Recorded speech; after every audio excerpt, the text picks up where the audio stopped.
Lepo pozdravljeni na današnji okrogli mizi z naslovom Nevroznanost in družba. Gre pravzaprav za en dogodek, ki je namenjen širši javnosti in tudi predstavlja del te sinapsine nevroznanstvene konference. Tako da sem vesela, da ste se vseeno udeležili tudi tega dela, ki je majčkeno drugačen od ostalega dela konference. Zdaj, tema današnjega dogodka so pravzaprav učinki COVID-19. Zdaj mi imamo izjemne goste tukajle. Oni nam bodo ponudili en tak znanstveno utemeljen pogled na bolezen COVID-19, na bolezen, ki jo povzroča tisti mali okroglasti virus SARS-CoV-2. Ko so organizatorji me spraševali, a ima kdo od nas kakšne diapozitive, sem pa na koncu mislila, joj, mogoče bi pa res morali kaj pripraviti, potem sem se pa odločila, da ne, ker mislim, da smo se vsi najedli na televiziji tistega majhnega okroglega virusa z rdečimi čepki in ga ne rabimo še danes tukajle z nami. Tako da se bomo pa bolj pogovarjali.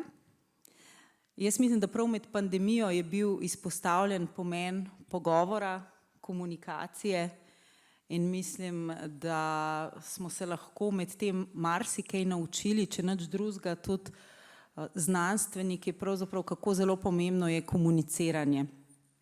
Kako pravzaprav predstaviti svoje ideje, tisto, kar veš, kar se tebi zdi morda logično, nekomu drugemu je pa izjemno tuje. Tako da mislim, da se bomo danes tudi tega dotaknili. Zdaj, nekateri mene verjetno že poznate, jaz sem tista zdravnica Tina Bregant, ki se me spomnite verjetno iz tistih vladnih konferenc, bila sem državna sekretarka na Ministrstvu za zdravje, tako da sem bila z vami skozi dobro leto tistih pravzaprav najtežjih dni med covidom. In jaz sem bila sama večkrat v precepu, pravzaprav kako povedati, da bo nekaj kompleksnega, vseeno dovolj razumljivo navadnemu državljanu, kako tudi povedati slabo novico, pandemija, karantena, smrti, to so vse slabe novice in ti si pravzaprav prinašalec slabih novic. In kako to narediti, da pravzaprav bodo ljudje vseeno sodelujoči, da bodo solidarni, da bomo skupaj išli iz te krize. Tako da mogoče se bomo danes tudi tega dotaknili, pravzaprav kako povedati slabo novico. Zdaj zelo vesela sem, da so danes med nami pravzaprav ljudje, ki jih ta tematika zanima, ki so dobronamerni, ker soočenje z ljudmi, ki pa to niso ali pa imajo neko svojo agendo, je pa tudi lahko izjemno neprijetno. Sama sem bila tudi deležna groženj s smrtjo in zato sem prejle med vami sem se sprehodila, tudi zato, ker me zanimate, kdo je prišel pravzaprav poslušati, malo pa tudi zaradi tega, ker sem se pravzaprav naučila, da taka kriza ne potegne iz ljudi samo najboljše, ampak potegne iz nekaterih tudi tisto najslabše. Tako da žal, to je pa ena taka negativna moja osebna izkušnja. Kakorkoli, danes so med nami izjemni strokovnjaki, ki znajo tudi kompleksne reči povedati razumljivo, hkrati pa so strokovnjaki s področji, ki se jih je COVID izjemno dotaknil. Tematika duševnega zdravja, mladostnikov, nevroznanosti, psihologije, psihiatrije, nevrologije. Z nami je profesorica Darja Kobal Grum, doktorica znanosti, že več kot desetletje redna profesorica za občo psihologijo, tudi vodja katedre. Pred mnogimi leti je magistrirala z nalogo samopodoba in učna uspešnost, tako da ste primerjali vzorce slovenskih pa francoskih mladostnikov. In potem je kasneje doktorirala tudi z zagovorom teze samopodoba mladostnikov in njihov odnos do šolskega izobraževanja. Tako da se nadejam kakšnega zanimivega uvida, glede na to, da smo med covidom imeli tudi digitalno oziroma poučevanje nadaljavo. Profesorica, ki je nosilka večjih predmetov, motivacija, emocije, psihologija, diferencialna psihologija, komunikologija, celo psihologija prehrane sem videla. Ja, med covidom smo se nekaj zanimivega naučili med prvim valom, smo se naučili kruh peči, tako da zelo zanimivo, mogoče kakšen komentar na to temo. In potem v bistvu predavate pa tudi na interdisciplinarnem doktorskem študiju in ste tudi bila gostja na različnih fakultetah, sem videla na Tenerifih, v Budimpešti in tudi v Tsukubi na Japonskem. Ja, tako da se zelo veselim, da ste z nami. Mogoče en aplavz.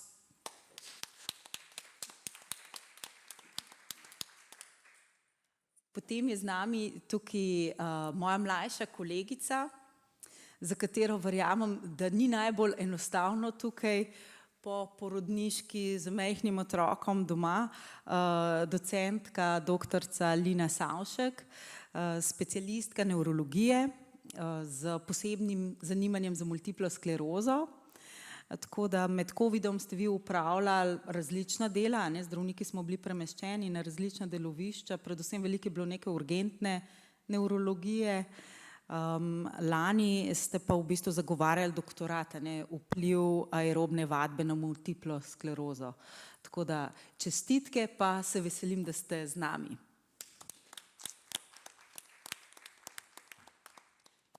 Potem gremo pa še na naše moške.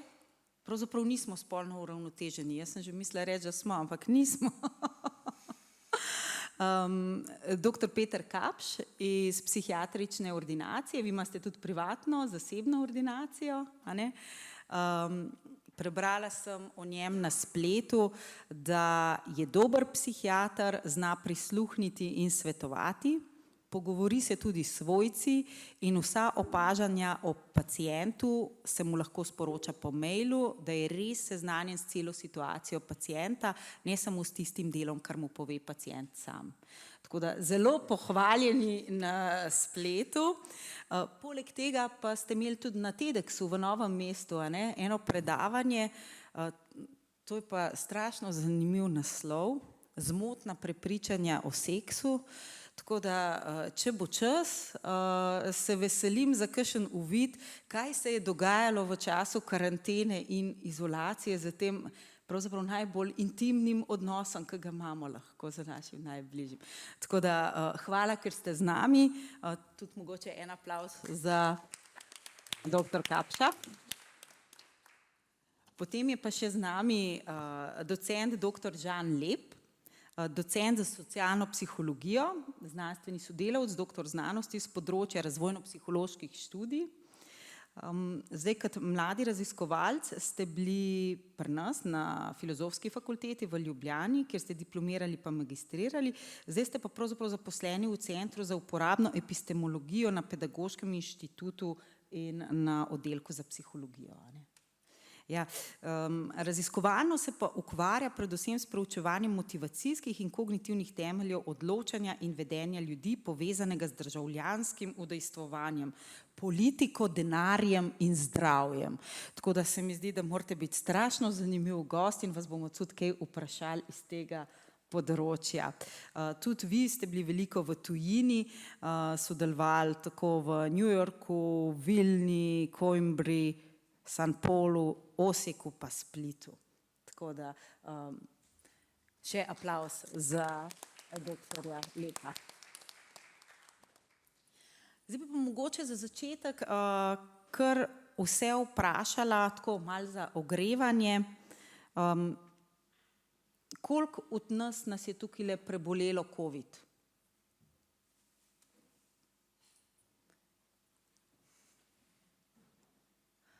A kdo ni dvignil roke? 1, 2, 3. Koliko nas je cepljenih?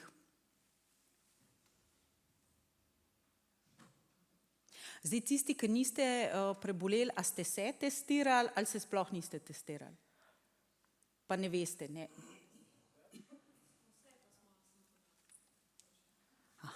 Redo, skratka, 3 ste se uspeli izogniti COVID-u, to se mi zdi zelo pomembno, pravzaprav vedeti, da očitno se je dalo izogniti, ampak gotovo pa ni bilo lahko, ne? To se pravi, bilo treba kar majčkeno paziti na to. Dobro, skratka tako malo za ogrevanje, a je kdo tukaj, ki je prebolel COVID več kot, ne vem, 3-krat?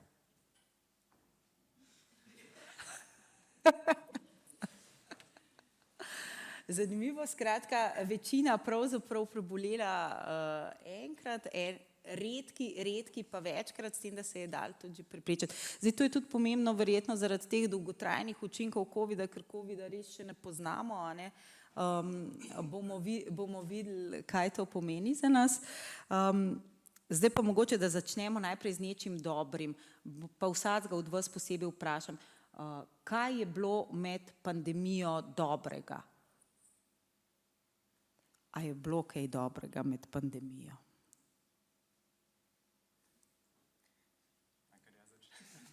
Prosim. Mislim, neke študije kažejo, da neki vidiki.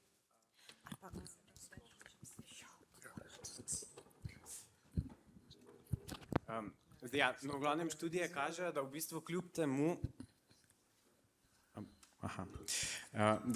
da je bilo seveda ne samo zaradi bolezni in strahu pred boleznijo, ampak v bistvu zaradi vseh teh nekih ukrepov, v bistvu distanciranja, nezmožnosti socializacije in to zaznano načeloma to kot neko negativno obdobje, ampak so ljudje zaznavali neke pozitivne vidike, recimo, da so imeli več časa, da se ukvarjajo z nekimi hobiji, da so imeli, recimo študenti so poročali nekateri od njih, da so imeli recimo več časa za študij, da so lažje usklajevali svoje obveznosti, marsikdo je prihranil čas pri delu od doma in te neke stvari so se, kot lahko vidimo, prenesle tudi v bistvu v naše vsakdanje življenje po pandemiji. Ja, podobno kot pravi Žan, so tudi moje opažanja in študije, ki smo jih opravljali s sodelavci.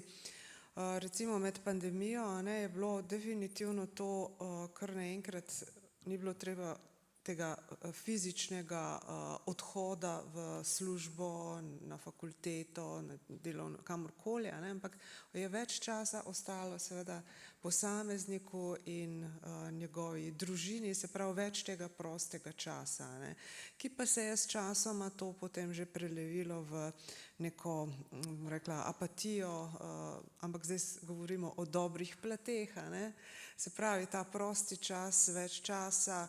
Druga dobra plat je bila več časa z družino, ukvarjanja s samim seboj, predvsem ta čas, bom rekla. Pa seveda tudi prej, ko ste omenili, da predavam predmet psihologija prehrane, dejansko se je kuhanje in peka sta se povečali in dejansko so ljudje začeli uživati pravzaprav v pripravljanju jedi, ker so končno spet imeli čas. Ja, zanimivo vprašanje. Jaz bi rekel, da poleg tega, kar sta predhodnika povedala, bližina. V bistvu to spoznavanje, kako, ko si izoliran v teh omejitvah, smo bili na nek način prisiljeni ostati znotraj družin, znotraj potem občinskih meja. Tako da jaz bi rekel, tisto, kar je dobro, zagotovo to, spoznavanje pravzaprav pomena družine, pomena bližine, hkrati seveda z omejitvami. Pa na nek način tudi jaz bi rekel, to spoznavanje lepote, recimo občinskih, če naj povem, da sem prekolesaril, mislim, da vsako ulico v občini, ali pa ne vem, tako tukaj, recimo. Meni skoraj ni ostalo veliko za povedati, mislim, vse to, kar ste predhodniki povedali, ampak če mene kdo vpraša, se blazno spomnim tistih prvih tednov, ko sem bila strašansko vesela, da je vsaj vreme lepo.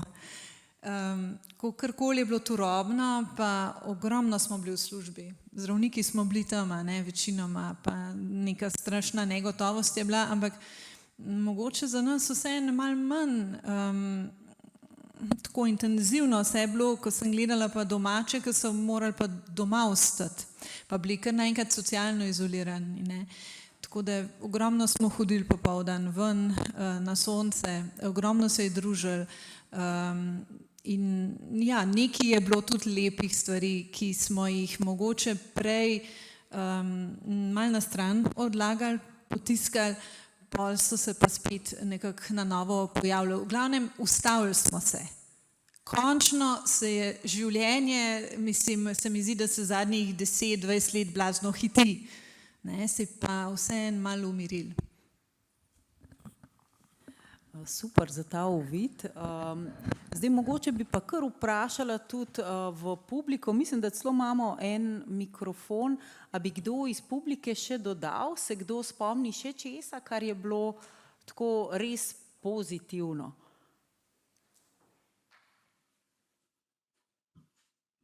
Dobro, saj to je bilo malo za ogrevanje, lahko še razmišljate, saj imamo čas. Potem bi pa mogoče kar nadaljevali, kar pri vas, tako da gremo najprej v eno smer, pa pol nazaj. Zdaj, ja, zdravniki pravzaprav tisti prvi val, če se tudi sebe spomnim, pravzaprav je bil tudi strah prisoten, pravzaprav neka nova bolezen, nekaj novega, nekaj česar ne znamo, ne vemo, kako ukrepati, kako ravnati. Res je, mi smo bili ogromno v službah, pravzaprav ne samo od začetka, ampak čez celo epidemijo, tako da to je gotovo, tudi tako iz osebnih izkušenj lahko to res potrdim. Me pa zanima, kako pravzaprav vi kot zdravnica, ki se je srečala s to epidemijo, kako ste pravzaprav gledali na to? A ste bili, vas je fakulteta pripravila na to, specializacija, ste vedeli, da se kaj takega lahko zgodi, kaj vas je presenetilo? Mislim, bodimo realni, no, nič nas ni pripravili, vsi smo bili presenečeni, vsi smo se učili o pandemiji španske gripe, ampak za nas je bilo vse to nekaj daljno v preteklosti. Španska vas, ne? Tako nekako, ja. In zelo se spomnim tistih prvih tednov ali pa mogoče tistih parih dni, preden smo zaprli državo, kako smo sedeli s kolegi v službi, pa smo še tako bili vsi v dvomih, a je to, a ni, a pretiravamo, ali ne. Mislim, tisti sploh ta prvi val je bilo zelo tako, nič nismo vedeli. Pojma nismo imeli, a imeti maske gor ali ne, ali imeti maske mal, ja, mal ne, mask ni bilo, ne. Zdaj, ko za nazaj gledaš, je bilo seveda, takrat ni bilo še čist nič hudega nam v resnici, ne. Dejansko nas je tista večja groza pol čakala na jesen, ne, pa potem tisti prehod v 2021, takrat je bilo res težko, naporno. Za marsikatere kolege, ki so pač delali na teh oddelkih s COVID pacienti, tudi čisto ena druga realnost, pa za vse nas, no, v resnici. Že to, kako se obleči, pa iti do pacienta, pa ves čas nek strah, kaj bo z mano, bom jaz tudi zbolel, ne bom, mislim, ne. Potem pa to čakanje stalno samo, da dobimo cepivo, ker cepivo bo pa rešilo nekako na nek način, ne. Tako blazno se spomnim, kako smo, joj, se v jeseni pa bo cepivo, no potem pa je prišlo cepivo, pa... A vas lahko tle samo toliko ustavim, ker ste izpostavili tudi te skafandre, pa me samo zanima, koliko tukaj tudi med publiko, koliko vas je takih, ki ste se oblekali v celoten skafander?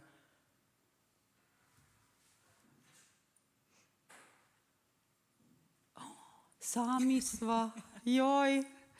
Pa morate mogoče malo povedati, kako izgleda to oblačenje skafandra, ker veste, to oblačenje skafandra sploh ni tako enostavno.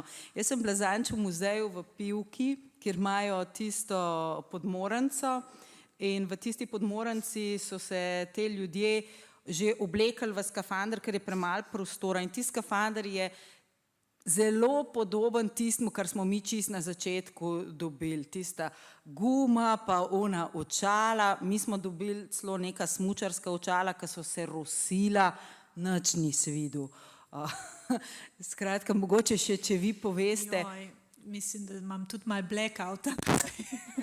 Stvari, Traumatična izkušnja. Ja, no, dejansko ne razmišljaš več toliko ali pa si se nečemu že privadil, ampak vse je bilo zelo čudno, ne, že to, ja, maske gor, so bile smučarske maske, pol so bili viziri, kako se jih ne dotakne, cela navodila, spomnim se, da so bila v hodniku, ko si šel na urgenco in so bila na določenih točkah navodila, tukaj daš rokavice gor dol, tukaj se razkužiš, tukaj odložiš to, ono tretje.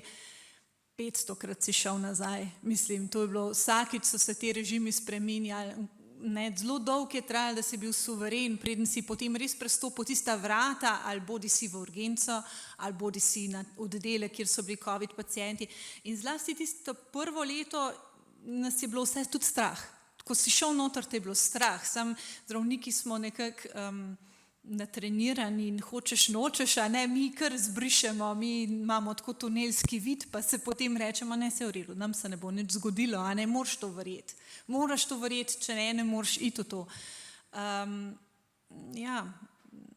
A vas lahko vprašam, kdaj ste zbolela za COVID-om? Takrat, ko ste imeli vse te ukrepe ali potem kasneje? Jaz sem zbolela v koncu oktobra 2020, torej ja, drugi val. V dežurstvu. V dežurstvu sem zbolela, malo sem kašljala, pa sem rekla, ne bom se danes šla testirati, ker potem vlada morala, kaj pa če, ne, nisem verjela, da sem bolna, ampak kaj pa če bom morala iti domov, kdo bo pa pol prišel, glavno naslednji jutr sem šla, to smo vsi delali, take blesarije, ne, pač si se zaščitil, nisi bil z nobenom v kontaktu in potem naslednji dan sem se šla testirati in pa se spomnim, da so me zvečer klicali, v bistvu tako predstojnica, ker sem bila, mislim, da prva na oddelku. A veš, da imaš COVID, a ne, tako drama. Tako to je bilo prvič, no. Drugič sem pa pol na začetku nosečnosti, to je bilo pa lansko leto, no. Tako. Pa vas je bilo strah, ker pravzaprav smo imeli kar veliko strahu za nosečnice, ne? Sam ste bila že cepljena pravzaprav, jaz sem bila že ne? 3krat Ste bila že cepljena. Ne, tudi ni bilo hudo, tako, ne vem, pač imaš druge stvari, drug fokus, pa nekako moraš verjeti, da bo šlo. Ja. Tisti prvi pa se pa spomnim, ne, pa ta občutek, spet se spomnim, da je bil konec oktobra in da je bilo strašno lepo vreme in da sva z možem ogromno presedela na balkonu, se nikamor nisi mogel iti, moral si biti izoliran. In kako sem sam čakala, da mine tista izolacija, da se bom lahko šla sprehoditi po mestu in kako, tega se pa prav spomnim, da ko sva zaključila oba z izolacijo in sva šla prvič v trgovino po 14 dneh. Da sem gledala okrog, pa sem kaj, jaz imam tako občutek, da sem bila, ne vem, na nekem zaporu in da mi je bilo, pa 14 dni nisem šla ven iz hiše, ampak meni je bil tako nenavaden občutek, tisti, ne, kako si se vrnil v družbo, ko imaš nek občutek, da zdaj pa vsi vejo, da si ti prebolel COVID, ne, pa veš, da to ni tako, ne, tako da sem si pa rekla, joj, kako mora biti to za nekatere druge ljudi, ki to čisto drugače sprejemajo, procesirajo, ne, če že zame tako. Ja, hvala za to osebno izkušnjo. Mogoče zdaj pač tudi to vaše občutenje in tako, kako ste pa kot psihiater videli pravzaprav svoje paciente. Zdaj, vi ste vseeno, a ste delali, vi imate svojo ambulanto, kakšni so tudi ambulante zaprli? Ja, jaz mislim, da smo zelo podobno, mislim, da sem jaz sam osebno zelo podobno pač na začetku z enim strahom, z enim, kaj to sploh je, ne, ker pač vsi smo gledali televizijo in tako naprej. Je pa takoj pri izolaciji, torej takoj pri zapori, ne, da naj ne bi imeli ambulante, tisti, ki je bil sred marca takrat, ne, je bilo pri meni vprašanje tehnično, ne, jaz imam pač svojo ordinacijo psihiatrično, imam recimo, ne vem, 30-40 ljudi, ki redno mesečno prejema zdravila v obliki injekcij. Kdo jim bo dal, ne? Ker Vemo pa vsi, da če ne dobivajo injekcije, grejo zelo hitro v relapse, psihoz, ne. Torej je to, da bom rekel, nisem jaz urgentna, sicer psihiatrična ambulanta, ampak tudi na Dolenjskem je ni, jaz sem z Novega mesta. Skratka, nisem imel neke možnosti, komu zdaj to predati, komu, tako, in sem pravzaprav zelo hitro, ker je bilo to, pa imel sem menih, recimo, 10 dni do tistega prvega, ko sem vedel, da bo prišel, in sem, strah, seveda jasno strah, ampak hkrati pa, lepo je kolegica povedala, da zdravniki imamo neko predstavo, da jaz ne vem, ali to pomeni, da pač da moraš narediti, kar pač moraš narediti, no.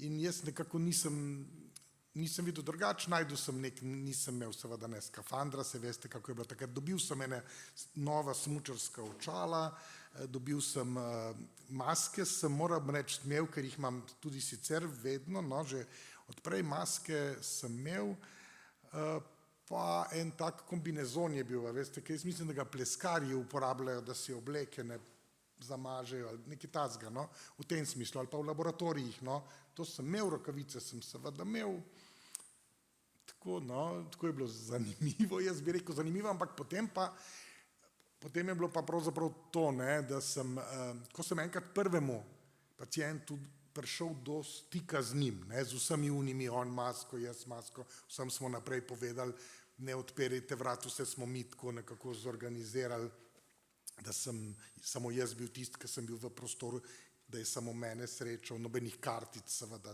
nismo takrat dajali, da se nismo dotikali, in potem sem prvemu pač dal injekcijo, in pač depo, zdravilo sem mu apliciral in jasno, da prideš dovolj blizu in potem nekako preživiš, seveda se je prvi val, je bilo praktično zelo, zelo malo okužnih in potem sem seveda to rekel, ja, ok, če enega, potem bom vseh teh, 30, ki jih imam recimo na mesec ali pa približno, in potem, ko sem vseh teh 30, sem rekel, dobro, zdaj pa, če lahko delam s temi, ki jim pridem v telesni kontakt, torej injekcije pač ne moreš od daleč dati, torej zakaj ne bi pa mogel delati s pacienti, ki pa mi pridejo, pa mi sedijo na drugi strani mize.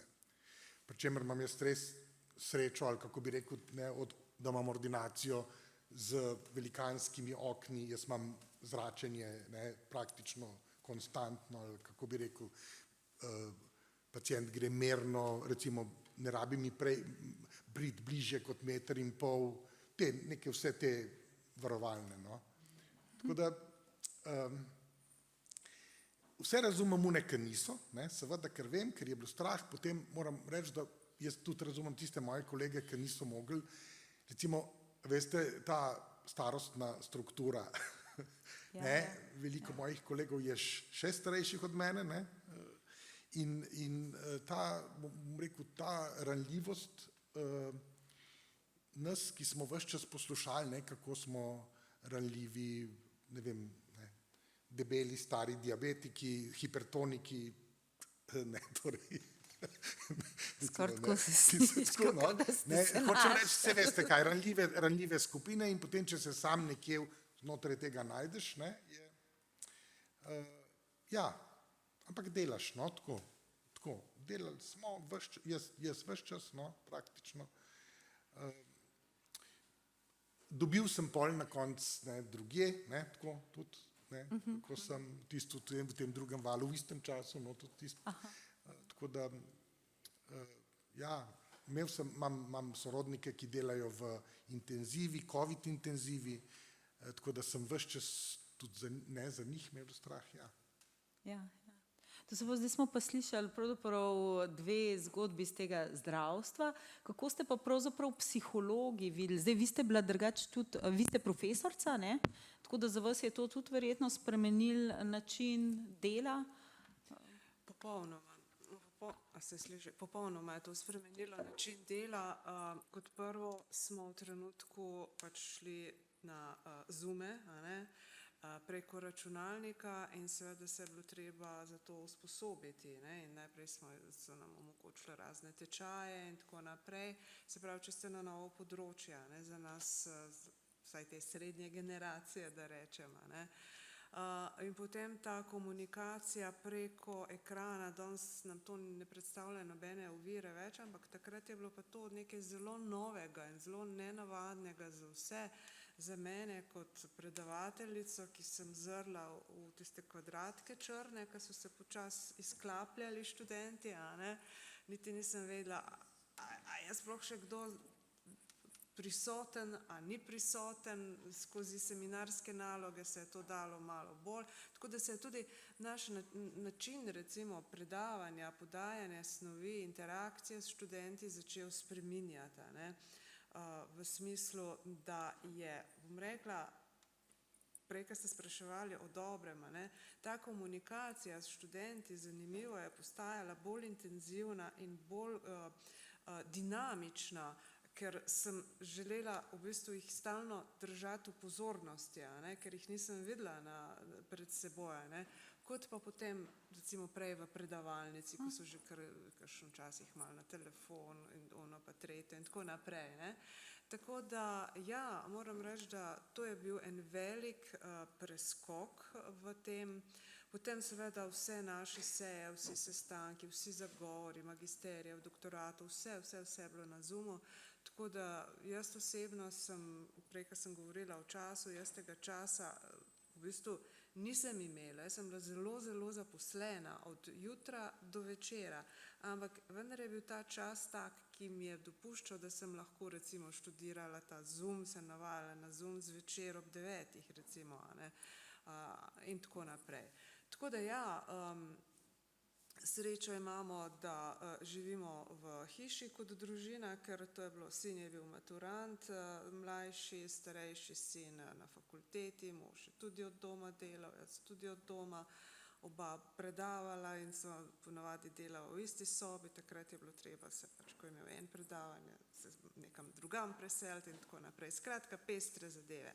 Kar bi pa želela izpostaviti, je pa to tudi, še posebej plat študentov. Ne. Začelo se je pojavljati, opažali smo profesori, asistenti, da, ker so sami študenti tudi to izražali, da imajo težave v bistvu, ne samo s tem, da so pač doma, pa s to tehnologijo, ki jih je ven metalo, če po domače rečem in tako naprej, ampak dejansko so se nekateri so se začeli soočati z raznimi negativnimi čustvenimi stanji, recimo kot je osamljenost, potrtost, ta občutek izolacije,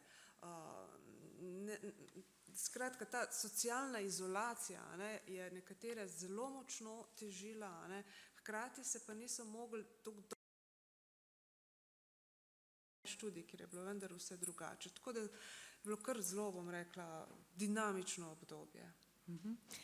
Hvala. Kako ste pa vi videli? Bom se na začetku navezal na to, kar je kolegica omenila, v bistvu ne, te neke skrbi, negativne posledice za študente. Mi smo recimo jih spraševali v eni anketi in lepo povezano s tem strahom, o katerem ste govorila tudi kolega, v bistvu kakšne vse skrbi so oni takrat imeli, ne samo nek direktni ali pa ljudje nasploh, ne direktni strah pred okužbo, ampak strah za bližnje, strah zaradi, takrat se je govorilo, da se bo poslabšala ekonomska situacija, strah, kako bojo, ne vem, nabavili hrano, nabavili neke zaščitne pripomočke, ki jih ni bilo na voljo, kaj bo, ko bodo končali študij, a bodo dobili službe, a bodo sploh lahko končali študij. In poleg tega, ne, seveda tudi ti strahovi, ki so mogoče percipirani v družbi kot negativni, ampak recimo nek strah pred recimo cepivi pri nekaterih ljudeh, oziroma neka zaskrbljenost, ne, to je z psihološkega vidika, je to iskren, pristen strah, ni to neka kaprica, ki jo ljudje imajo, ne, podobno nek strah pred tem, da jim bodo vzeli avtonomijo, za katero vemo, da je ena izmed temeljnih človekovih potreb, torej neko svobodo zaprli, ne, nekateri ljudje zaznavajo ukrepe tako, drugih zaznavajo kot nek poseg v njihovo avtonomijo. Zdaj, če se potem navežem nazaj na svoje delo, takrat sem večinoma delal kot raziskovalec In tudi smo seveda vsi se zagnali takoj v ta COVID, v bistvu večinoma vsi spremenili nekak svoj fokus raziskav, da se je vklopil v to zgodbo z COVID-om. Mi smo recimo že tisti prvi dan, ko je bila prva okužba v Sloveniji, začeli z eno raziskavo spremljati recimo vzdušje v družbi, neko zaupanje v avtoritete, komu zaupajo, koliko so zaskrbljeni, kako to vpliva na njihovo psihološko zdravje, potem to spremljali čez neko daljše časovno obdobje. Prihajali so pozivi iz tujine, tako da v bistvu dela je bilo veliko, ampak predvsem je bilo zanimivo, kako se je večina, lahko rečem, znanstvene skupnosti v bistvu preusmerila in poskušala na nek način prispevati, seveda zdravniki v prvih bojnih vrstah, z iskanjem zdravil, cepiv, vse ostale znanosti pa na neke svoje načine, kako olajšati psihološko stanje v družbi, kako mogoče bolje skomunicirati ukrepe in tako naprej. Ja, pa mogoče zdaj spet novo vprašanje za vas. Zdaj, zdravniki pravzaprav smo takrat se soočali z tistim ivermektinom, tudi marsikatera študija je bila objavljena, ki pred COVID-om ne bi šla skozi strog recenzentski postopek, kar sigurno ni prispevalo k zaupanju v znanost. Tako da zdaj me pa zanima, pravzaprav videla sem pa, da ste pa vi ogromno vi ste pa res objavili ogromno člankov, celo neko knjigo ste izdali tak z različnimi članki, tudi povezali ste se z tujino. Kako ste pa vi recimo naslavljali to, da so bile te raziskave vseeno, da se ni samo mudilo, da ni bilo vse samo hitro, ampak da je bilo tudi dobro strukturirano, da je sledilo strokovnim smernicam? Mislim, recimo za to prvo, ki smo jo res hitro naredili, smo v bistvu jo taktično začeli pripravljati, ko se je začelo govoriti, da bo virus slej ko prej prišel tudi v Slovenijo, in smo v bistvu čakali. To se mogoče sliši malo mrhovinarsko, ampak čakali, da bo ta prvi dan, da bo virus pri nas, da začnemo spremljati. Potem so se pa ljudje v bistvu na različne načine poskušali uporabljati neke pripomočke merske, ki so že prej obstajali, potem naknadno preverjali neke njihove merske karakteristike, držijo tudi v teh okoliščinah. V bistvu ne vsak strokovnjak na svojem področju je vedel, kaj tam deluje, kaj tam že vemo, v bistvu poskušal tam nekaj izvleči, seveda pa precej študij pa ni bilo rigoroznih, ali pa ko pogledam nazaj tudi svoje študije, bi kaj drugače vprašal, potem ko smo imeli podatke, recimo 3 mesece potem, ko smo začeli zbirati, smo vedeli toliko novega, toliko hitro so se članki objavljali, da nam je bilo žal, da nismo vprašali ali pa vključili še nekega vidika. Ampak v končni fazi je to tudi neka, po mojem mnenju, osebna odgovornost raziskovalca, da potem presodi, a je nekaj vredno objave, a je narejeno po nekih standardih, ker pač seveda recenzentski sistem naj bi deloval, ne deluje zmeraj kot filter. Hvala.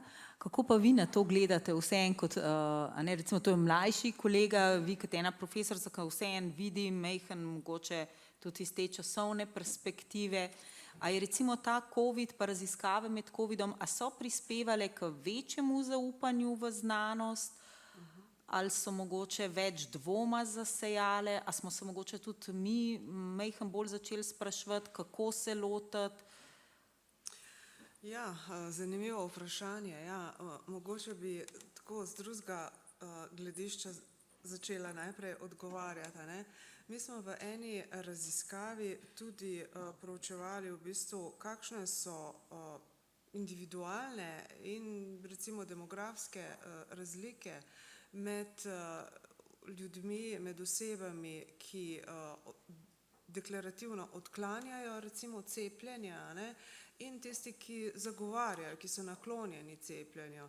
No in ravno to nezaupanje v znanost je tako zelo v sistematični študiji, smo to ugotovili, študij pregleda literature, da je nezaupanje v znanost in nezaupanje v zdravstvo, v bistvu te dve spremenljivki sta močno korelirali z nenaklonjenostjo cepljenju.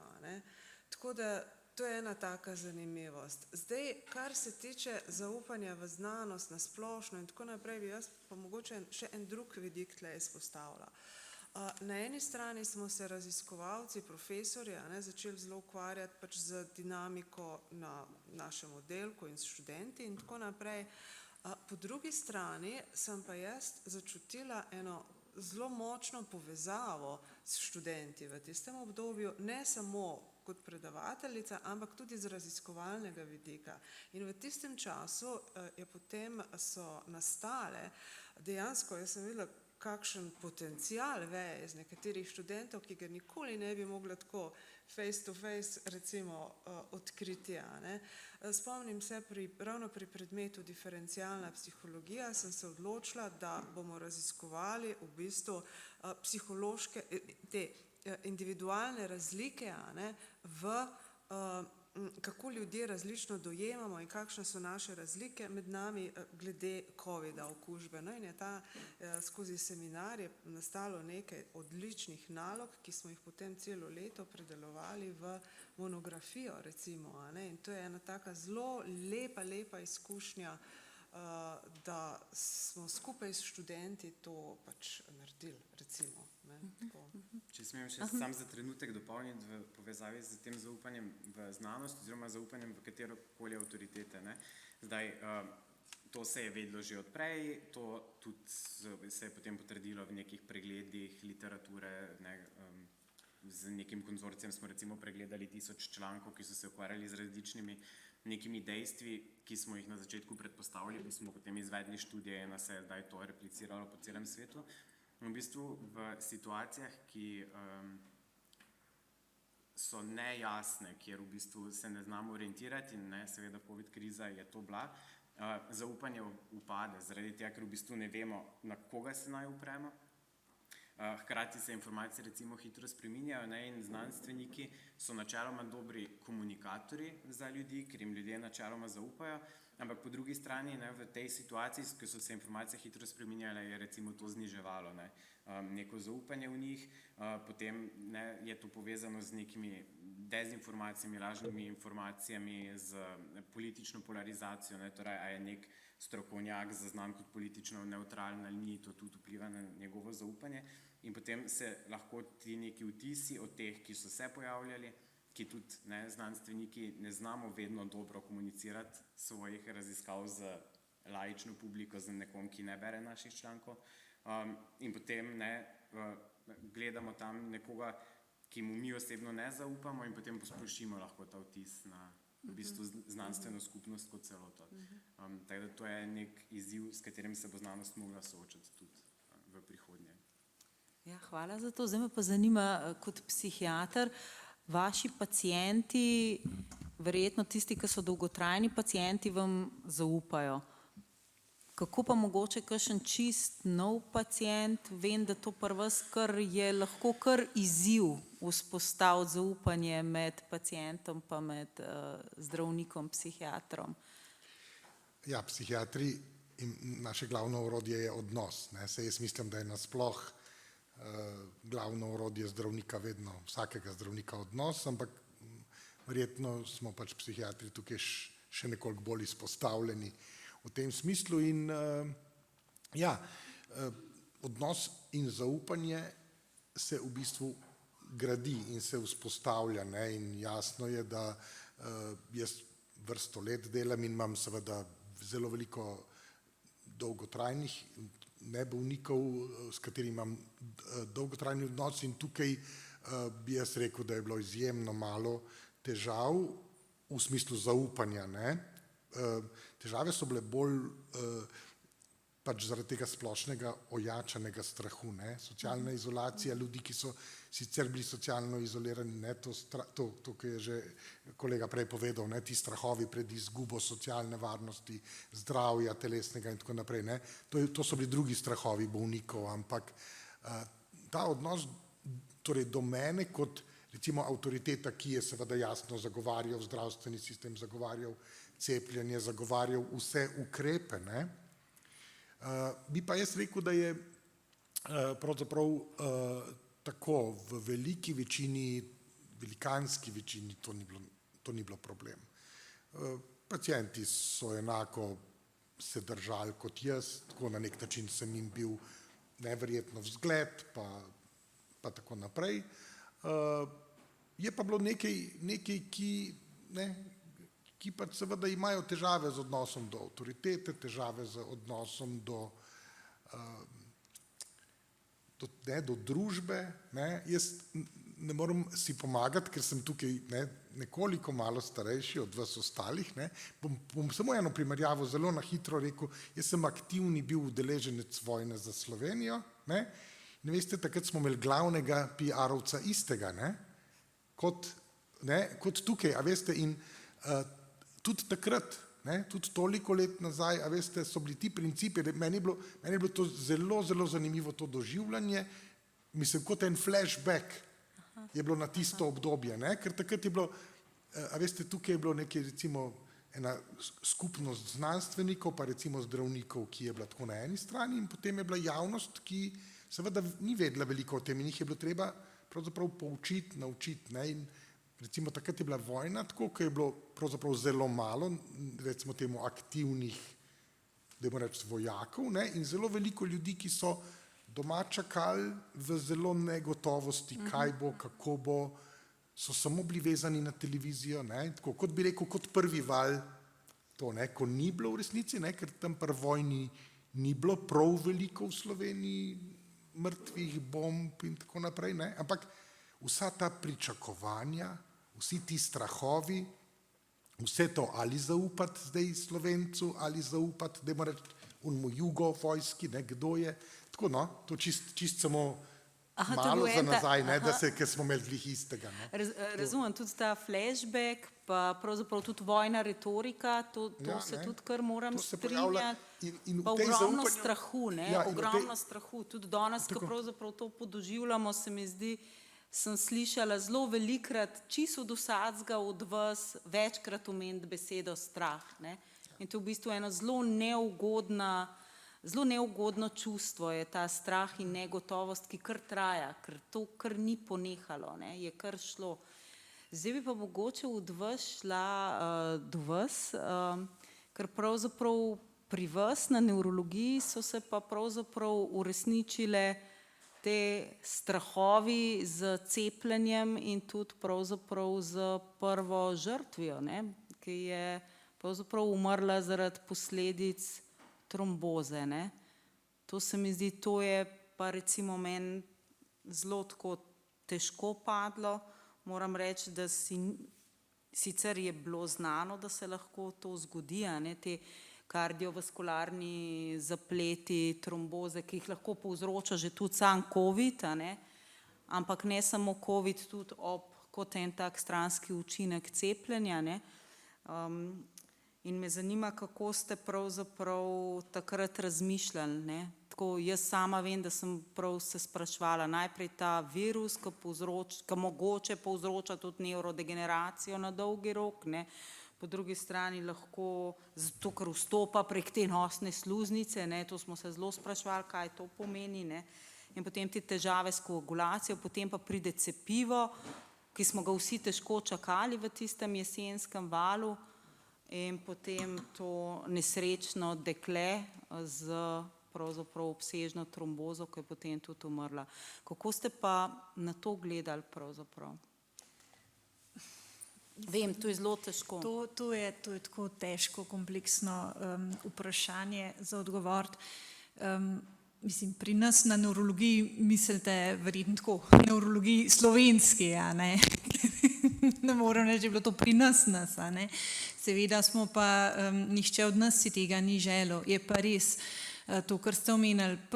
Najprej nismo veliko vedeli o virusu, potem smo se spraševali, kako vstopa, če vstopa, danes vemo, da ima nek možnost dostopa do centralnega živčevja, da je nevrotropen in da ima veliko učinkov na osrednje živčevje. Mi smo videli prokoagulabilna stanja, torej povečano nagnjenost, bodisi k strjevanju krvi, ki je lahko tudi povzročila več kapi, zlasti pri ljudeh, ki so imeli še druge dejavnike tveganja. Po drugi strani so bili nevrološki zapleti COVID-a tudi ne vem, pri bolnikih, ki so imeli dolgotrajni COVID, mi vsi vemo, da pač to, da tudi če si v bistvu ti bil na intenzivni negi, respirator, ventilator, tudi to pusti posledice na možganih, pa ne samo na možganih, tudi na mišičju. Mi smo videli ogromno bolnikov, ki se je težko rehabilitirali potem ne nazadnje, potem so še ti neki imunsko pogojeni zapleti, ko se naš imunski sistem odzove proti virusu, pa sproducira še neko drugo stanje v telesu, tudi tega je bilo kar nekaj, ampak to tudi vidimo, tudi sicer pri drugih virusih, da se ne bi pač slučajno kdo ustrašil, da je sam COVID tak, oziroma da je sam koronavirus takšen virus. In pa ne nazadnje ta dolgotrajni COVID, ki pač tudi lahko pusti neke posledice na naši kogniciji. Zdaj, če gremo pa na cepljenje, mi vsi bi radi imeli idealno cepivo, s katerim bi 100% preprečili bolezen, tega smo si želeli, pa potem smo odkrili, da to ne bo mogoče, da z njim samo zmanjšamo tveganje za težek potek bolezni. In podobno kot pri vseh drugih stvarih, tudi posamezniki nismo, tako jaz rečem, genetsko enaki. In seveda se od nekaterih ljudi sistem lahko spet nevede imunsko odzove tudi na cepljenje in zgenerira neko tako stanje, kot je pač mogoče to bilo. Ne bi hotela to zdaj podrobnosti komentirati, ker jih ne vem in ne poznam, ampak vendarle tudi tega se moramo vedno zavedati, da pač so tudi omejitve znanosti, da nismo vsemogočni in da žal, čeprav vsak posameznik je pomemben, če pa gledamo z vidika evolucije, počitno je pač važno, da večina preživi. In žal, tukaj tudi tako, večina ljudi jo odnese kar v redu, tako pri okužbi z novim koronavirusom kot pri cepljenju. Kaj pa tle pretehta? Pa mislim, da se jaz nisem na mestu, da tukaj pač realno pač jaz odločam ali pa kakorkoli jaz dam neko končno mnenje. Ja, se sem hotela pravzaprav samo, da se pravzaprav spomnimo, kako pravzaprav je bilo to težko, eno tako težko obdobje za vse nas in kako smo zdravniki mislili, kako bomo rešili za cepljenje, potem smo si pa nakupovali neke nove težave, hkrati pa tudi ne bi rada, da bi pozabili na vse umrle, ker mrtvih je bilo pa vseeno kar precej. Praktično je ni družine, ki ne bi izgubila kakšnega od starejših med covidom, tudi zaradi covida. In iz tega vidika se mi zdi, da je bilo to eno tako kar težko obdobje za Slovence. Sploh se mi zdi, ko se odmika ta čas, sama moram reči, da sem bila kar malo prizadeta, ko sem v novicah potem brala, kako so te ujme vremenske, zdaj avgusta največja katastrofa, ki se je zgodila v Sloveniji, hkrati smo pa zelo hitro pravzaprav pozabili na vse te, ki pa so umrli zaradi covida, ki pa je bila človeška življenja so za moje pojme vseeno več vredna kakor materialna škoda. Pa je materialna škoda velika, ampak kaj pa človeška življenja, Tako se mi zdi, da smo se tukaj tudi srečali in z lastno minljivostjo, tudi v teh raziskavah, ki ste jih delali, mogoče, če bi se zdaj vrnili, zelo veliko smo se pogovarjali o duševnem zdravju mladostnikov, ampak vendar marsikdo od teh mladostnikov je pa tudi izgubil svojega dedka, babico. Smo to kaj naslovili? Kako ste videli to problematiko? Ste kakšno raziskavo na to temo mogoče naredili? Jaz ne. Je pa poleg izgube, ki je itak vedno traumatična, je recimo v času pandemije ali pa nekih nenadnih smrti, ki so se dogajale, to lahko tudi zelo nepričakovano in potem je psihološko se težje s tem spopasti. Hkrati pa imamo tudi ljudje, kot posamezniki in kot družba neke rituale povezane z smrtjo, recimo, da se poslovimo od nekoga, ki umira, kar ni bilo možno recimo na intenzivni negi, recimo obiskati bolnika. Bili smo zaprti v občine, tudi če je kdo doma umiral, recimo tudi ne nujno zaradi covida, ne. Ni bilo mogoče izvesti pogrebov na načine, kot jih navadno izvajamo, in tudi to potem lahko ljudem oteži na nek način soočanje z smrtjo.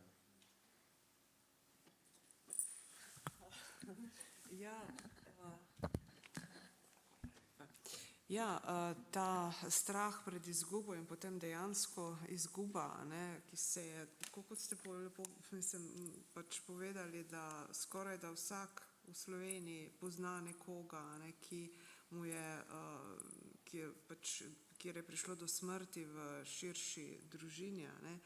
In to seveda dejansko vse te situacije, katerim smo bili predočeni, so otežkočile to žalovanje. Ne. Žalovanje, čisto tako bom rekla, v klasičnih učbenikih, ne bi šlo skozi nekih 5 faz, ne bi trajalo približno 1 leto. Ne. Takrat se je to vse pomešalo in ljudje so dejansko doživljali travme in še v bistvu niti niso mogli odžalovati in se še danes poznajo posledice tega nemožnega žalovanja, ne, skozi neko trdoto, recimo osebnostno, neko rigidnost, neko zamerljivost do določenih oseb, recimo, ne. In je to eno tako zapoznelo žalovanje, za katerega recimo morda sploh težko rečemo, kdaj bo ta oseba sploh lahko prenehala z žalovanjem, kot neke vrste posttravmatski stresni sindrom, bi lahko rekli, ne, ki lahko traja več kot 10 let celo, ne. Tako da to je ta ugotovitev. Zdaj smo se pravzaprav že premaknili od tistega čustva strahu, smo zdaj pravzaprav prišli v žalost, pa v posttravmatsko, morda tudi motno, to pa ste sigurno... Vsekakor tako se ne bi mogel bolj strinjati, no, s tem. V tem tednu sem dobil recimo v obravnavo pacienta, katerega oče, relativno mlad, ne, fant je praktično še mladostnik, je izgubil očeta, tako zaradi covida, zelo na hitro mladega človeka, ne, nasprotno od tistih pričakovanj, da umirajo samo stari in tako naprej. In je dejansko, ne, proces pravzaprav to, ne, ko rečemo posttravmatski, ko je žalovanje takrat pač ni bilo klasično možno zaradi enih čist takih banalnih recimo razlogov in se to zamakne in to potem se izrazi kot posttravmatski. Na splošno je v bistvu, jaz bi rekel tako, no, da je pandemija bila ena taka velikanska travma in jo na zelo veliko področjih, jaz mislim, da je Žan prej lepo povedal, katera vsa ta področja, ne, so bila od te socialne izolacije, potem ta finančna, ne, in tako naprej in se pozna pri ljudeh. Zdaj jaz bom rekel, kot psihiater vidim še posebej to pri recimo pacientih, ki so že tudi prej imeli recimo depresije in anksioznosti, ne. To obstajajo študije, pri nas malo, no, ampak recimo ena kanadska, taka zelo obsežna študija kaže, da je več kot polovica ljudi, ki so pred pandemijo imeli depresijo, ponovno zbolela v času, v teh 3 letih, ne, tako ogromno, potem ene italijanske študije so govorile o teh posttravmatskih stresnih motnjah, kako zelo pogoste so in tukaj noter v sami simptomatiki, ne, se pa to potem vidi tako, kot ko gremo v odnosu, v razgovoru, ne, ko moramo recimo iti nazaj, ne, ko ni tega, dobro, taka klasična, recimo ena taka posttravmatska, ne vem, recimo napad roparja na ulici, ne, pa potem čez 1 mesec, ne. Tukaj imamo pa mi stvari zdaj, ne, 2 leti, 3 leta nazaj in tako naprej, ne. Jaz sem še Ja, seveda. to. Recimo, a ne, to je bila za vse nas, recimo, ki smo se soočili z izgubo nekoga, a ne, za vse nas v celi Sloveniji, po celem svetu je bila to travmatska izkušnja. To je travma, tukaj ni kaj. A ne. Ampak travma je seveda, kaj pomeni čisto psihološko travma? Travma pomeni normalna reakcija na nenormalno situacijo. Ne razvijajo pa vse osebe, ki doživijo travmo, posttravmatskega stresnega sindroma. A ne? Razvijajo ga samo nekateri. A ne? In ti nekateri so lahko osebe, ki so imele že prej neke komorbidne duševne težave, osebnostne motnje in tako naprej. A ne? To se mi zdi dobro, da razčistimo. A ne? Ja. Ja, tako. To se pravi večja ranljivost in tudi mogoče, to nas pa že pripelje pravzaprav do rezilijence, do odpornosti. A ne? In zdaj, da vas ne spustim ven, za vas imam prav vprašanje o rezilienci, zato ker sem prebrala, da ste v enem intervjuju ste rekli, moj hobi je medicina, zato sem se odločila. Ampak zdaj, v luči rezilijence in preprečevanja izgorelosti, sploh recimo tako delo tudi med covidom za zdravnika je bilo res naporno, a mislite, da je dobro, če je medicina vaš hobi? Malo je provokativno vprašanje. In pravzaprav, kaj delate, da povečujete svojo rezilienco? Kako pravzaprav se spopadate z tem, da ne pregorite, da greste še vedno radi v službo, ker tudi delo med covidom ni bilo glih luštno, pa ni bilo fajn. Zdaj, če se navežem na ta provokativni stavek, tudi to je mal, se vemo, parafraziran stavek, ampak res je za marsikoga, ki je v medicini, mislim, za zdravnike, pač hočeš, nočeš, če hočeš v tem poklicu uspevati, to moraš imeti rad. In tega ne moreš imeti rad, če tega ne živiš. Ne pomeni pa, da je to vse, kar je. In jaz mislim, da še prehiter se nam v tem današnjem tempu zgodi, da je to res edino, kar ti ostane. A ne? Se pravi, mi se zgubimo v tem stalnem hitenju, v službi, treba je še to narediti, pa ono, pa tretje. In ena od stvari, ki sem jih prej omenila, je bila, da je epidemija malo ustavila določene stvari in ti je dala malo možnosti za zadihati na določenih področjih. Na drugih spet, pa bom pač iz svoje osebne izkušnje rekla kot zdravnik, a ne, nas je pa dejansko privezala v službo, v bolnišnico. Mi smo bili, po mojem, se je za 100% povečal čas, ki smo ga tam preživljali, tako skozi 2 leti kasneje. In tudi to pusti svoj pečat, pa ne samo na zdravnikih, ampak na vsem zdravstvenem osebju. Težko je včasih pogledati izven tega, pa reči, ni vse samo to, tudi jaz sem pomemben, pa pomembni so ljudje okrog mene. Tako da v svoji karieri, pa ni toliko dolga še kot je mogoče od kolega, a ne, sem že šla čez nekaj teh ciklov, ker se moraš potem reči, ker vidiš, da se ti morda druge stvari sesipajo na drugih področjih. In marsikateremu kolegu vse, a ne, na družinskem in tako naprej, prijateljskih odnosih.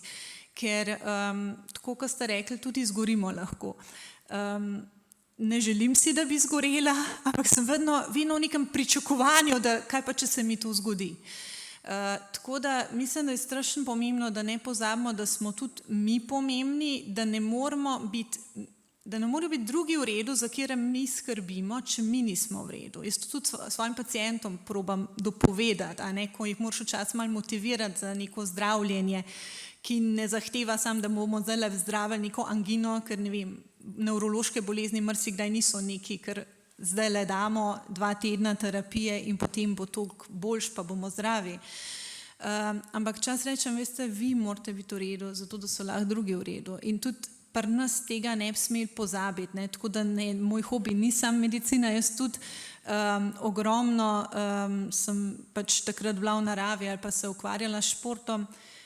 Potem sem si pa po vseh teh letih še otroka umislila, da zdaj imam pa čist nekje drugih fokus. pa upajmo, da ne bom še malo pregorela. Ne boste, ker očitno ste že razmišljali v tej smeri.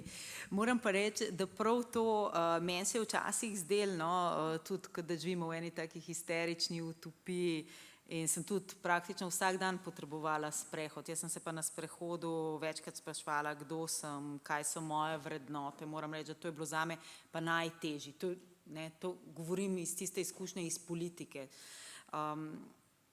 Mogoče bom tle še delila eno zgodbo, ko sem bila ta prvič pravzaprav v ta veliki dvorani v parlamentu in takrat sem prav takole sem pogledala, to je krasna siva dvorana z drobnimi lučkami gor, kot zvezdice so bile, jaz sem bila tam prvič, debata je bila strašna, ne samo agresivna, bom kar rekla, je bila nasilna, enemu se je celo glas prelomil in takrat se prav spomnim, ko sem tisto poslušala, sem si mislila, kaj te ljudje delajo tukaj v tem hramu demokracije.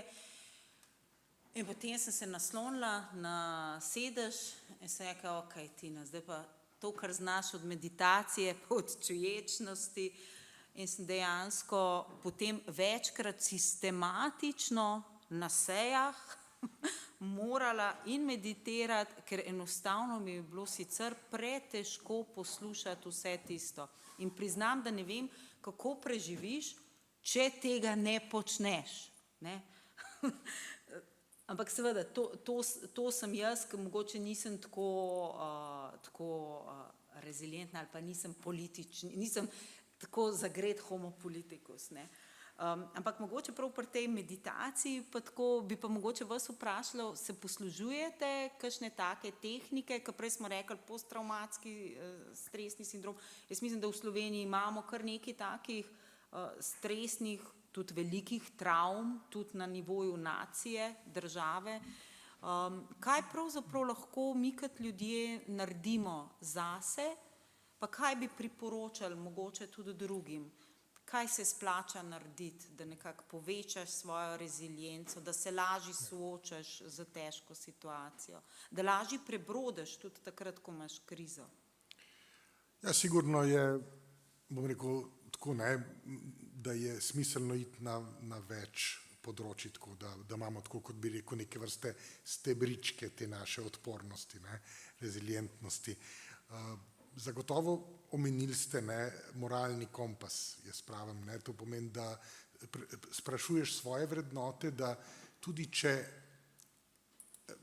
če veš, da jih morda nekdo nima ali pa ne, da včasih tudi nekomu uspeva bolj, ne, kot z nekimi drugimi vrednotami, pa če veš, da stojiš za njimi, je to en tak pomemben steber, ne.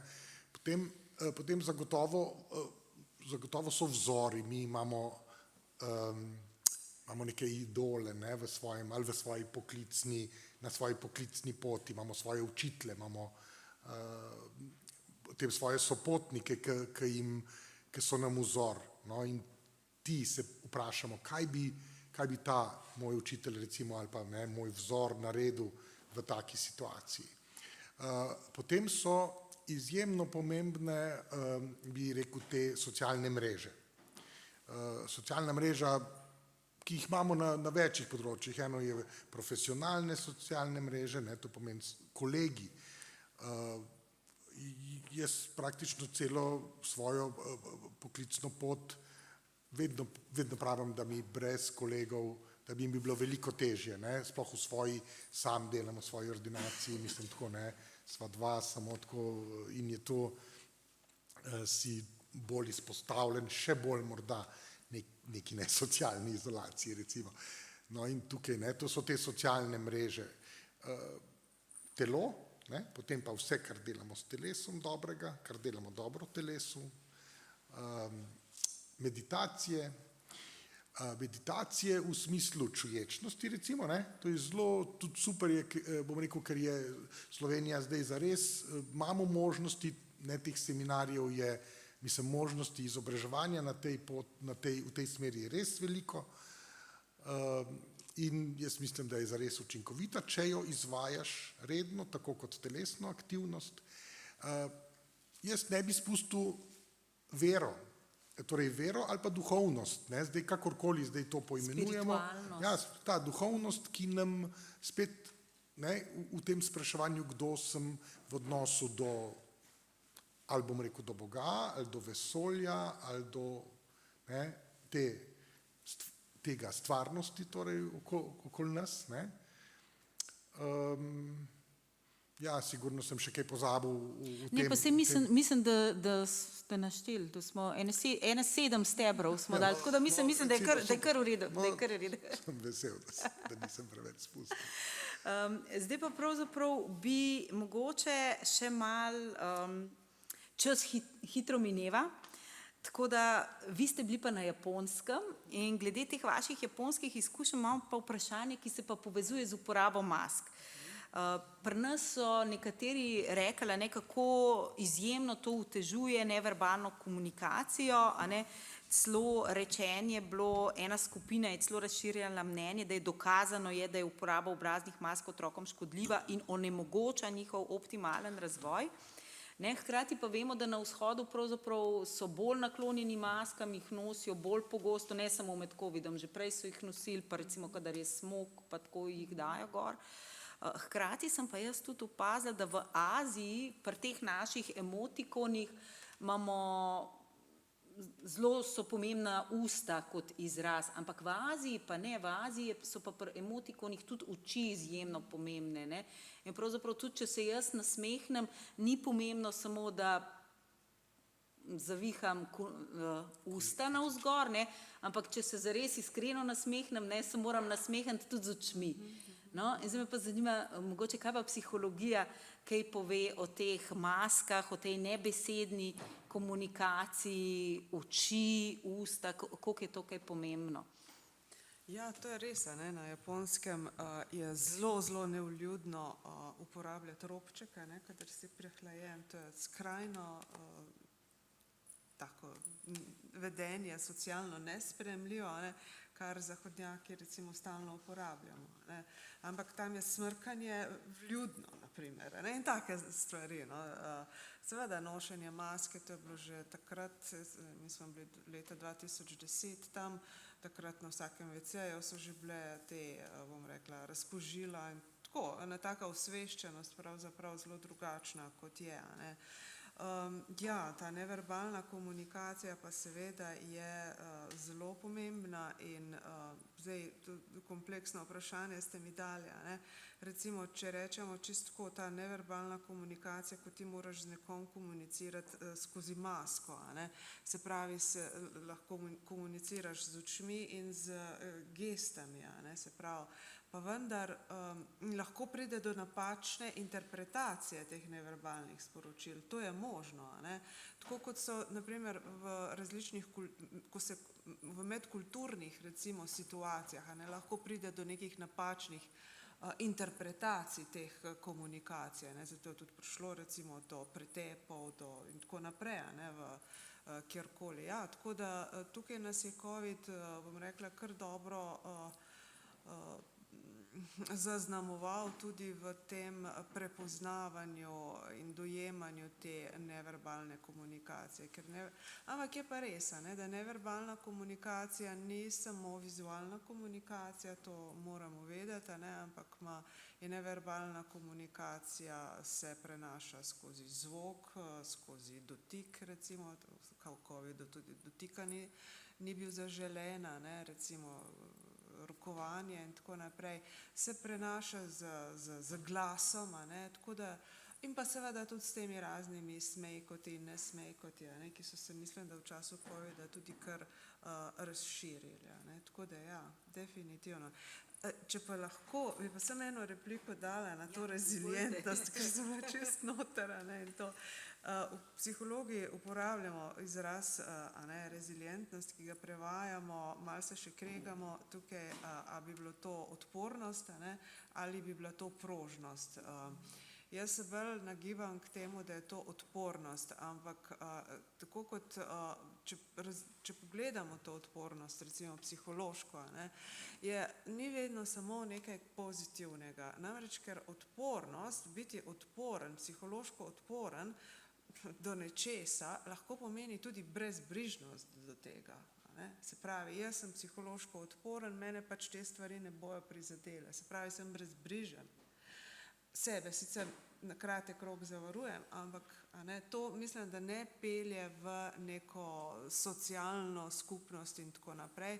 Tako da bistveno bolj se mi zdi, da se tukaj bo še veliko raziskav se bo delalo, verjamem na tem, da je bistveno boljši izraz prožnost. In tudi ta ne resilience, ampak flexibility, v bistvu ta prožnost, da si ti sposoben se prilagajati, odzivati in tako naprej, ker to pa pomeni veliko angažiranost v okolje in za okolje in zase. Tokno zdaj za to. Ja, sej sigurno, ne, pol moramo, pol moramo v bistvu pravzaprav omeniti še empatijo, ne, empatija, to tudi smo videli, kako je pravzaprav to pomembno, ne, tudi v komuniciranju, pravzaprav. No, recimo v tisti knjigi, Psihologija prilagajanja novi realnosti, ki smo jo napisali skupaj s študenti, recimo se je ravno pokazalo, ko smo merili to psihološko odpornost, da so izkazali višjo stopnjo psihološke odpornosti tisti, ki so imeli zelo malo znanja o COVID-u in o preventivnih in ostalih ukrepih. Ampak vendar, danes smo tukaj tudi tisti, ki imamo veliko znanja, pa zgleda, da vsem preživeli smo. Zdaj se nam pa bliža konec, zdaj pa tako, prvo sta mi ostali še dve vprašanji. Vaša tema je denar pa državljansko udejstvovanje. Zdaj pa mogoče bi vprašala, danes sem bila zelo presenečena, ker majhen sem googlala in sem našla intervju z sociologom Franetom Adamom, Slovencem, iz dne 16.5.2020, skratka, to je bilo po končanem prvem valu, ki je pa že takrat rekel, in to je objavljeno, da bodo kolesarski protestniki poskušali javno mnenje obrniti proti vladi. Mene je v bistvu to presenetilo, da je gospod že takrat predvidel, da bodo neka gibanja ljudi pravzaprav se usmerila v nekaj čist drugega. Ker sama sem dojemala vseeno, pa da so se ljudje, nošnja mask ni bila prijetna, zapiranje v občine je bilo neprijetno oziroma tudi ljudje se niso mogli gibati. Tako sem razumela, da je bilo tukaj eno veliko, ne samo neugodje, ampak hkrati je pa nek sociolog že zaznal, da gre pravzaprav tudi za neke politične igre.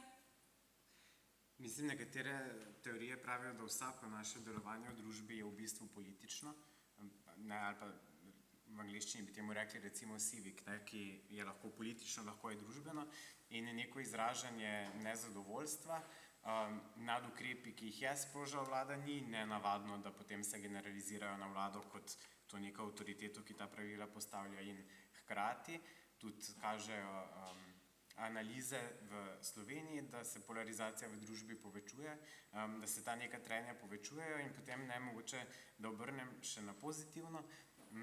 Raziskave iz tujine pa vseeno kažejo, da v času neke krize, negotovosti, lahko izboljšamo vedenje ljudi, torej ne, da jih naredimo bolj empatične, bolj sodelovalne, da v bistvu zmanjšujemo to polarizacijo, s tem, da se usmerimo na neki skupni cilj, recimo varovanje življenja, če se je sposobno poenotiti tudi politika in v bistvu nekako skupaj delovati. Če to ne deluje, potem ta polarizacija vztraja in lahko se v bistvu samo še ojača.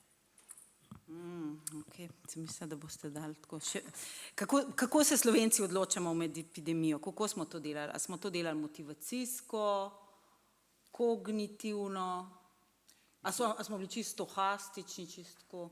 Mislim, podatkov slovenskih nimam, ampak neki splošni principi pa vseeno veljajo, da se včasih odločamo v skladu z nekimi svojimi željami, potrebami, torej recimo motivi, včasih se odločamo zaradi norm, ki jih zaznamo, torej pričakovanj, mogoče od svojih bližnjih, odločamo se včasih na podlagi čustev, mogoče tudi na podlagi strahu, in mislim, da Slovenci v tem nismo toliko specifični v primerjavi z ljudmi v drugih državah.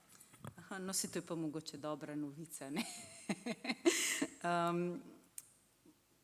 Pa še mogoče to z denarjem, ker pravzaprav, a Slovenci znamo z denarjem, sploh z denarjem med krizo. Mi smo se pogovarjali pred vrati, pa se nekaj, da ga bom vseeno vprašala, pa je rekel, da ni najboljše vprašanje, ampak me pa res zanima, ker v bistvu Slovenija je v letu 2021 je bila na 2. mestu v OECD po uspešnosti obvladovanja epidemije, potem smo pa leta 2022 finančno strmoglavili. Pa v bistvu se mi zdi, da se je kar pojavilo, tudi jaz sem začela razmišljati, kaj se zgodi med krizo. A med krizo ljudje začnejo pospešeno krasti, ali smo obratno, bolj solidarni, več prispevamo, ali pa kaj bi lahko naredili, da pravzaprav bi izplavali iz vseh teh kriz boljši, tudi finančno, ne nazadnje, jaz verjamem, da zdaj marsikoga tudi finančna situacija skrbi. To, da smo bili recimo na 2. mestu, ni vprašanje, s katerim bi se ukvarjala psihologija oziroma ekonomska psihologija kot neko področje, kjer tudi raziskujem. To je recimo vprašanje za ekonomiste v končni fazi politike, ki morajo neke skladne politike izvajati, kjer smo pa Slovenci recimo tudi zelo visoko je po deležu ljudi, ki poročajo, da varčujejo. In z nekega psihološkega vidika je zanimivo pogledati, seveda z ekonomskega vidika ne moreš varčevati, če nimaš nekega denarja, ki ti ostaja in ga lahko daš na stran, ampak zdaj raziskave kažejo, da ljudje varčujejo dosti neodvisno od recimo višine prihodkov in to je ena stvar, ki je v Sloveniji zelo cenjena. Ko sem prej govoril o normah, v bistvu nas že od malega učijo, da je varčevanje pomembno, da je treba dati nekaj na stran in veliko ljudi tudi z nizkimi prihodki si poskuša oblikovati nek sklad za hude čase. Vprašanje za ekonomiste pa je potem, a je tega denarja, ki ga imamo Slovenci prihranjenega dovolj, a ga vlagamo na prave načine. In v času krize se lahko zgodita dve stvari. Na eni strani se lahko poveča solidarnost, ki se recimo zdaj v času poplav kaže, pa se je tudi kazala v Sloveniji že marsikdaj s tem, da se povežemo, tudi neka skupna grožnja lahko ojača neko našo zaznavo skupinsko, torej mi kot narod bomo stopili skupaj. Na drugi strani pa seveda vedno neke neugodne ekonomske razmere potisnejo neke ljudi čez rob in v bistvu jim ne ostane druge možnosti, kot da potem se recimo zatekajo neka kriminalna dejanja, ki niso nujno kraja, lahko so tudi nasilje, kršenje norm, neko deviantno vedenje. Dobro, mi nismo varčevali z besedami, zdaj bi pa pravzaprav vas vprašala, če je kje kakšno vprašanje, da poskušamo odgovoriti. Se je komu kaj porodilo, kakšna misel, ki bi jo rad z nami delil? Ne biti preveč varčni, čeprav je to očitno slovenska lastnost.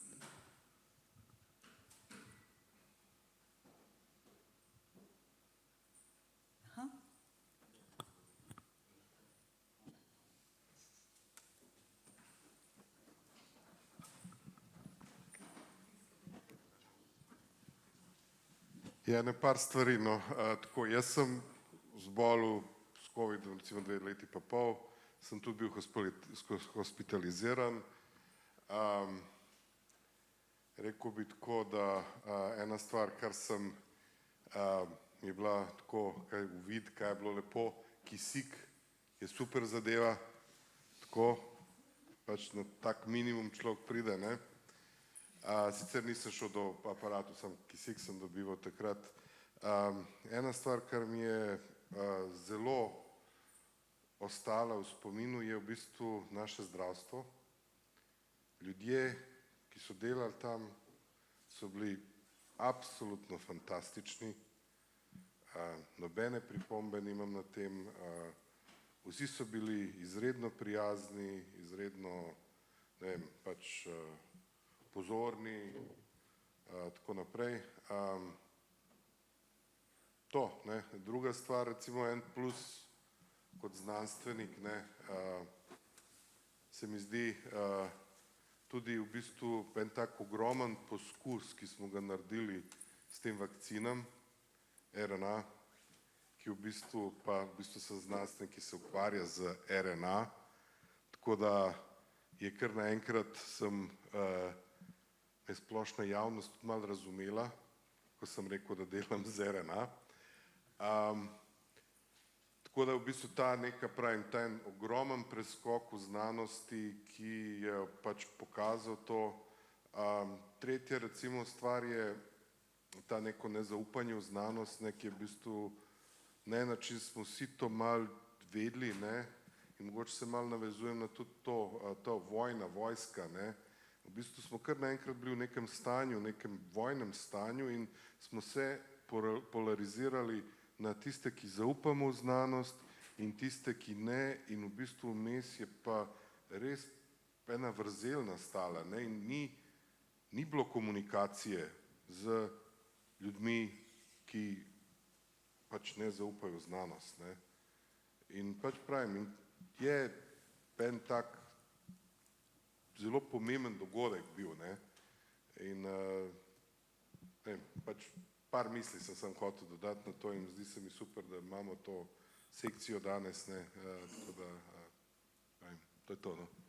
Ja, najlepša hvala. Ja, sama tudi mislim, da ta razvoj cepiv tako izredno hiter, pravzaprav po različnih nivojih, vzporeden razvoj, res ogromno enega znanja, tudi en tak preboj pravzaprav v znanosti. Saj tudi vidimo zdaj, kaj se dogaja s temi dragimi zdravili, z novimi platformami in tako da se zelo strinjam. Hvala za ta dodatek, zelo pomembno, hvala. Mislim, da je še gospod tukajle.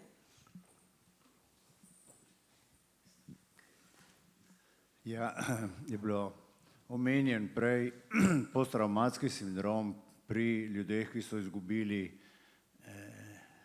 sorodnike zaradi bolezni. Prvo vprašal, kako gledate na tako zvano ta post-covid ali long covid, ne, in kjer se spet neka posttravmatski sindrom javlja pri ljudeh, ki so preživeli covid. Jaz sem psihiater in sem dolgo časa razmišljal, da je to en tak velik lonc, kamor smo stavili vse, kar nismo vedeli kam dati, ne, te razne depresije, anksioznosti po covidu, ki so verjetno prisotne že pred obolenjem. Ampak sem v zadnjem času videl nekaj pacientov, ki so res po covidu, imajo zdaj eno tako depresivno, anksiozno stanje, ki se vleče in ga tako nekako opisuje kot nek posttravmatski sindrom, ne? Kako, če imate kaj izkušenj s tem in kako na to gledate? Ja, bom kar jaz najprej, ne, kolega, odgovoril. Mislim, da bi tukaj lahko naša kolegica verjetno kaj povedala. Zdaj, tako je, ko govorimo pa o long covidu, ne, torej o tem dolgotrajnem, pa lahko govorimo spet o večplastno, ni tako zelo dolo. Eno so kognitivne motnje, ki so, ne bom rekel, tisto postvirozne. Jaz mislim, da tudi to ni nekaj tako čisto novega, samo v takem obsegu. Jaz se spomnim, ker pač že dolgo to delam, da so bili ljudje, ki so preboleli neke viroze, neke gripe, recimo virusni meningitis, že nekoč v preteklosti, ne, mislim, smo to srečevali, no, te težave s koncentracijo, ki so bile dolgotrajne, neko nestabilno čustvovanje. To je bilo tudi prej, samo zdaj je bilo pač v toliko večjem obsegu, ne.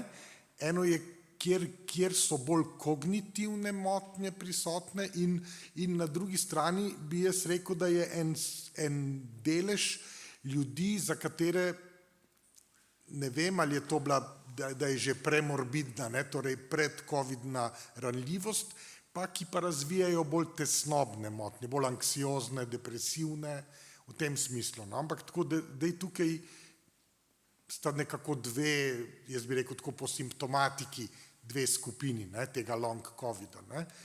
Zdaj, če ste me vprašali, če sem prav razumel, kaj delam z njimi, ne, ja, jaz bi rekel tako, se veste, dolgotrajna obravnava, dolgo časa traja, jaz vidim, da so to tudi mladi ljudje, ne, ki se jim to dogaja, poskušamo z vsemi, zdaj tukaj je medikamentozno podpora je šibka, ne, imamo pač te serotonergično, noradrenergične dvojno delujoče antidepresive, ki načeloma nekoliko bolj delujejo na tem področju anksioznosti, nekoliko na področju koncentracije, drugače pa, kar se tiče še teh nefarmakoloških, je ta transkranialna magnetna stimulacija. Tukaj tudi jo imamo v Ljubljani, tako da tukaj nekaj poskušajo na tem, vem, da to je v bistvu stimulacija transkranialna, obstaja tudi transkranialna stimulacija z enosmernim tokom, čeprav jaz ne vem nič o tem, samo vem, da obstaja, tako po študijah vem. Pa, bom rekel, psihoterapevtska, torej kognitivna, recimo, kognitivno-vedenska, kjer pa spet deluje seveda na anksioznost, na koncentracijo, prej sem omenil, čuječnost kot meditacija, bom rekel čisto tako, isto gremo pač na vseh področjih, s tem, da se zavedamo, da je recimo organska etiologija verjetno. Pol imamo pa še sodelovanje z psihologi, ki imajo pa sigurno nemedikamentozno. Tako, saj to mislim, saj psihološke terapije. To se mi zdi zelo dobro, da ste sprožili to debato o dolgem covidu, ker pravzaprav, če tako gledamo, je ne samo Slovenija, ampak kar cel svet pravzaprav padel v neko tako amnezijo, kar se tega tiče. Kar naenkrat se ne govori več ne o covidu, ko jaz študentem kaj o tem, pustimo to, jasno, vsi smo siti tega, ampak na ravni družbe se je zgodila neka ta družbena amnezija, o tem ne govorimo več. Zdaj zakaj? Zato, ker smo se na to navadili, ker so cepiva in tako naprej, ampak verjetno je pa to tudi zaradi tega, ker pač nas je kot družbo pravzaprav strah, kaj se s tem dogaja. Ker recimo v te meritve v teh odpadnih vodah kažejo, da COVID še vedno obstaja, čeprav ga ne merimo več oziroma o tem ne govorimo več. Dolgi COVID so različne številke, recimo od 10 pa do 30% se danes v svetu pojavlja tega dolgega COVID-a. Z Žanom sodelujemo v eni raziskavi, ki jo na našem oddelku vodimo, ki se ravno imenuje dolgotrajni COVID kot zapuščina pandemije. No in smo zdaj razne pač te raziskave, ko smo znotraj tega izvajali, recimo konkretno se kaže, da ljudje, ki so preživeli, recimo ki so že prej imeli neke simptome, recimo v smislu koronarnih bolezni, sladkornih bolezni in tako naprej, teh somatskih recimo, niso kazali v neki povečani stopni potem po prebolelosti narasta teh, za razliko od oseb, ki so imele pa dolgotrajne glavobole, migrene, pri teh osebah se je posledično po covidu, s tem long covidom v bistvu to naraslo. In osebe, ki so imele kakršnekoli duševne težave že prej, je to naraslo. Torej, na tej psihološki, duševni komponenti očitno se zelo veliko dogaja in ne smemo si zatiskati oči, da teh problemov ni. Bi še dodali, ja? Jaz bi se tukaj še na tole navezala, saj tukaj so pa verjetno kakšni bolj drugi, ki se s tem še več ukvarjajo, še malo več vejo, ampak sem si tudi malo brala nekakšen mehanizem tega dolgega covida, zlasti teh kognitivnih težav, ki so v bistvu že v poskusih na živalih, pa potem tudi ljudje ugotavljajo, kako se spremeni delovanje glije, torej celic, ki so v našem živču in regulirajo pač nevrone, da pride do neke disregulacije glije, zaradi katere potem so nevroni bolj izpostavljeni, zmanjša se mielinizacija teh nevronov, zlasti v predelu hipokampusov, ki pa vemo, da so glavni za spomin in pa tudi seveda čustvovanje in vse to. Tako da zagotovo ljudje, ki so bili že nekako morda prej nekoliko bolj ranljivi in so preboleli COVID, v večji meri se to lahko pač pri njih odraža. Sicer podobno se je tudi baje videlo že pri virusu španske gripe, a ne, da ima nek podoben efekt in očitno pač COVID tudi se vpleta v naše telo pa naše živčevje. Smo pa to seveda zdaj malo rajše odrinali, ker imamo toliko drugih stvari, s katerimi se moramo ukvarjati, pa podelati za nazaj, a ne pa za naprej, da se je to morda spet malo na stran postavili. Ampak se mi zdi super, da smo se vrnili na glio, na nevrone, da smo se vrnili malo na nevroznanost in glede na to, da je že ura taka, bi mogoče zaključili, da vsak od nas pove mogoče eno ali pa dve ključni besedi, kaj se je naučil med covidom, kaj je tisto, kar je najbolj pomembno. Vam dam malo časa za razmislek, pa bom prebrala za zaključek pesem Toneta Pavčka, ki se mi zdi, da je aktualna tudi za nevroznanstvenike. Ko hodiš, pojdi zmeraj do konca. Spomladi do rožne cvetice, poleti do zrele pšenice, jeseni do polne police, po zimi do snežne kraljice. V knjigi do zadnje vrstice, v življenju do prave resnice, v sebi do rdečice čez eno in drugo lice. A če ne prideš ne prvič, ne drugič, do krova in pravega kova, poskusi vnovič in zopet in znova. Tako da zdaj pa še ključniki. Bom jaz začela. Česa sem se naučila? Predvsem bi rekla, da tega, da te, ko si že nekje, mogoče ljudje smo zelo radi, da se nekako zazibamo v neko spokojnost, pa ne, potem nas pa nekaj pretrese. In da sem se naučila tega, da pač se lahko zgodijo stvari, ki jih še zdavnaj nikoli ne bi pričakoval, a ne, tako kot smo prej omenili vmes, ne, da smo se učili o velikih pandemijah, pa smo mislili, da nas ne more nekaj takega dočakati. In potem naslednja stvar, ali pa dve stvari, ki sta, je ena, da sem se naučila veliko sami sebi, kako se lahko spopadam z nečim, kar je neznano in da lahko danes rečem, a ne, tako zase kot za svoje bližnje, ne, da sem ponosna na to, kako smo izšli iz tega, iz te situacije oziroma še izhajamo. In pa druga stvar, da ti znova da tisto vero v znanost, ker vendarle zdravniki in vsi ostali tu smo raziskovalci, mi verjamemo v znanost in da s skupnimi močmi lahko tudi neke strašne stvari olepšamo, vsaj malo. To. Dva ključnika. Pogum pa upanje. Pogum in upanje. Super. Ja, bom jaz čisto kratek. Znanost pa odnos. Ne, odnosi so tisti, ki so moč. No. Ja, znanost in odnos. Super. Ja, jaz bi kar vse te štiri tudi prevzela, ne, ampak bom rekla, ja, to znanost pa intelektualna skromnost. To pa je tak zanimiv psihološki koncept, ki pomeni pravzaprav to, da znanstvenik, intelektualec v bistvu se zaveda svojih omejitev, svoje zmotljivosti in se je pripravljen vseživljenjsko in sploh učiti in od drugih sprejemati nova dognanja.